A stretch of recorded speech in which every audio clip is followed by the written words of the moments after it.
Fernando Mendoza is a good quarterback prospect, but with that being said, I think there are legitimate concerns about his ability to win late in a play. It's very easy to watch Mendoza and see how well he prepares and how many reps he takes in practice, because when he has a clean pocket or he's on his first or second read, those throws look beautiful. But it's when things change, when you switch up a variable on him, like making him throw flat-footed from an awkward platform, that you really see that his arm is inelastic. He's trying the same thing with his top half that he would if there was no pressure. And when you only change one variable and you don't compensate with the other ones, you're going to have these throws that are off target. Now, I think he does a decent job compensating for this by being a pretty decent scrambler, but if the outlet isn't open to his immediate right and he's stepping up in the pocket, he almost always does so with the intent of running. When Mendoza does have that escape hatch to his right, you actually do see him look back up down the field and try to make something happen.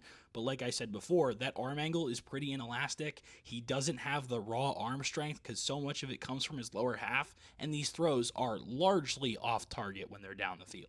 And it's those quick changes in footwork that I think are difficult for Mendoza. You watch him get through his progressions, and I think he scans the field pretty well, but there are times where his lower half is not following his eyes, and when he has to make those quick flips of his hips, I think he struggles a little bit. You can see it on this play. It's just a simple screen to his right, but you have to turn pretty sharp to try to make this throw, and you watch Mendoza, he doesn't get all the way around. It causes him to overstride a little bit. He can't get that same torque. He's trying that same arm angle, and it's going to be out of reach of his target and incomplete. And you see it the most on these pure progression looks where he has to get to his check down on the opposite side of the field. That's exactly what happens here.